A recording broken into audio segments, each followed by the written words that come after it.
사랑이란 무엇인가? 앞에서 말했듯이 훈육이란 인간의 정신적 발달을 위한 수단이다. 이 장에서는 훈육을 뒷받침하는 것은 무엇인지, 다시 말해서 무엇이 훈육에 관심을 갖게 하며 또한 훈육할 원동력을 주는지를 살펴보려고 한다. 나는 그 힘이 사랑이라고 믿는다. 사랑에 대해서 논한다고 하면 우리는 분명 사랑의 신비를 다루는 것부터 시작할 것이다. 말 그대로 우리는 파악할 수 없는 것을 파악하려 하고 알 수 없는 것을 알려고 할 것이다. 사랑은 너무나 크고 깊어서 참으로 이해할 수도 측량할 수도 말로 표현할 수도 없다. 그런데 사랑을 파악해 보려는 이 같은 시도가 가치 없다고 생각했다면 이 글을 쓰지 않았을 것이다. 사랑은 신비롭다. 그래서 내가 아는 한 어느 누구도 사랑에 대해 참으로 만족할 만한 정의를 내리지 못하고 있다. 사랑을 설명해 보려는 노력의 일환으로 사랑을 다양한 범주로 나누기도 했다. 에로스, 필리아, 아가페라고 나누기도 하고 완전한 것과 불완전한 것 등으로 나누기도 한다. 한편에서 부적절할지도 모른다고 생각하면서 나는 감히 사랑에 대해 간단한 정의를 내려보려 한다. 나는 사랑을 자기 자신이나 타인의 영적 성장을 도울 목적으로 자신을 확대시켜 나가려는 의지라고 정의한다. 우선 더 구체적인 설명으로 들어가기 전에 나의 정의에 대해 잠깐 언급하고 싶은 것이 있다. 첫째로 그것이 목적론적인 정의라는 사실에 주목해야 할 것이다.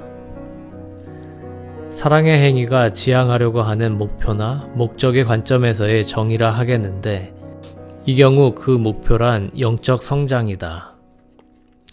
과학자들은 목적론적 정의를 탐탁지 않게 여기는데 이 경우도 예외는 아닐 것이다. 그런데 내 경우 정확히 목적론적인 사고 과정을 거쳐 이런 정의에 도달한 것은 아니다. 대신에 정신과 의사로 일하면서 목격하고 더불어 나 자신을 관찰해 나아가는 과정에서 이러한 결론에 도달했다. 정신과 임상에서 사랑의 정의는 중요한 의미를 지니는 사안이다. 일반적으로 환자는 사랑의 정의에 관해 매우 혼란스러워하기 때문이다. 예를 들면 어느 소심한 청년은 이렇게 말하기도 했다. 어머니는 저를 너무 사랑해서 고등학교 졸업반이 될 때까지 학교 버스를 타고 다니지 못하게 했답니다. 심지어 저는 어머니께 버스를 타게 해달라고 사정해야 했습니다. 어머니는 제가 다치는 게 두려워 매일 차로 학교까지 태워다 주고 다시 집으로 데려오셨는데 정말 힘드셨을 겁니다. 어머니는 정말 저를 사랑하셨거든요.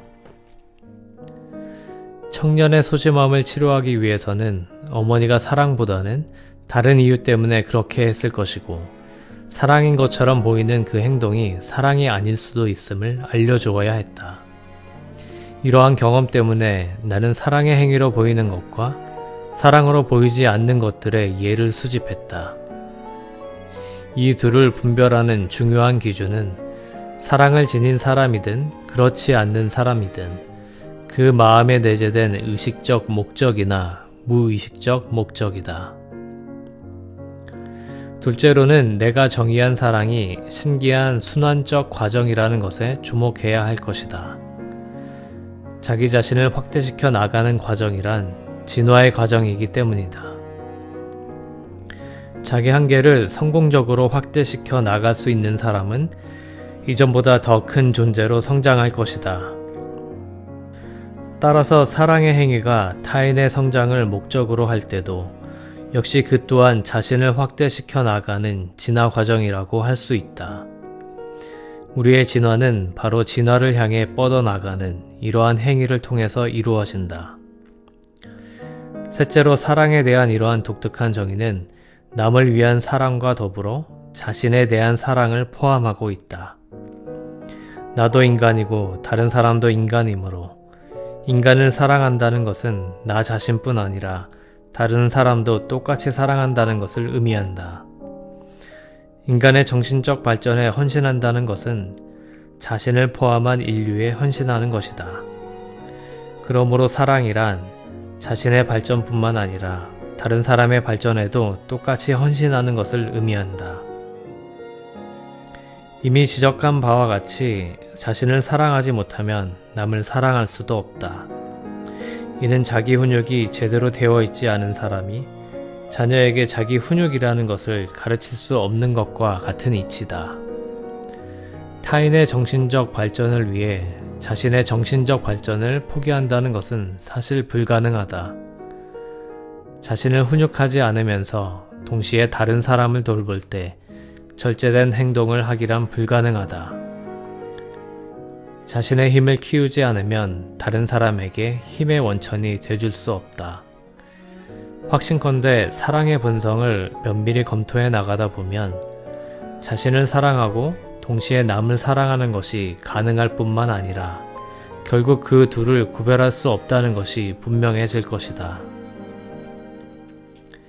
넷째로 자기 자신을 확대하기 위해서는 필수적으로 노력이 뒤따라야 한다.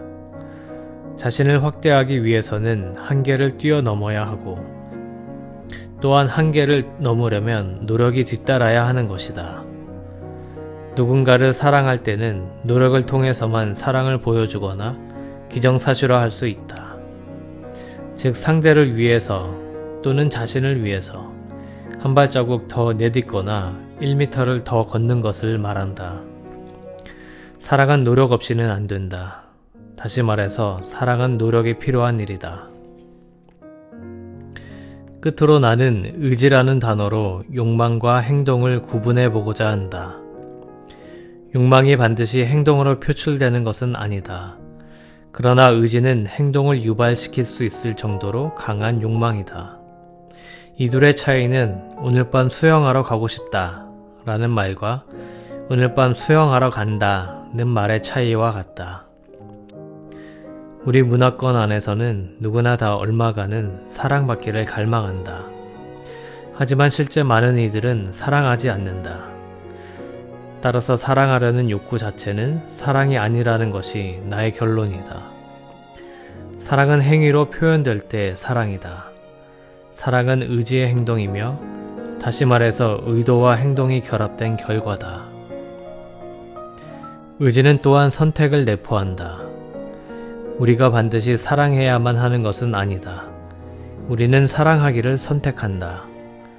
아무리 사랑한다고 생각할지라도 실제로 사랑하고 있지 않다면 그것은 우리가 사랑하지 않기로 선택한 것이다. 그렇기 때문에 좋은 의도에도 불구하고 사랑하고 있지 않는 것이다. 한편 정신적 성숙을 목적으로 실제로 노력할 때는 항상 그렇게 하겠다고 선택했기 때문이다. 사랑을 하겠다는 선택이 이루어진 것이다. 앞에서 지적했던 대로 심리치료를 받으러 오는 환자들은 예외 없이 사랑의 본질을 다소 혼동한다. 사랑의 신비함 때문에 사랑에 대한 오해가 난무하기 때문이다. 나는 이 책에서 사랑의 신비한 요소를 제거하지는 않을 것이다. 그러나 이러한 오해를 없애는데 도움을 줄 수 있도록 확실하게 밝혀보고 싶다. 경험을 통해 사랑을 이해하려고 할 때 환자뿐만 아니라 모든 사람들은 사랑에 대한 오해 때문에 어려움을 겪는다. 이러한 어려움 중에 어떤 것은 겪을 필요가 없는 것들이다. 사랑에 대한 더 정확한 정의를 알게 되면 이러한 흔한 오해를 덜 쫓아갈 수 있을 것이다.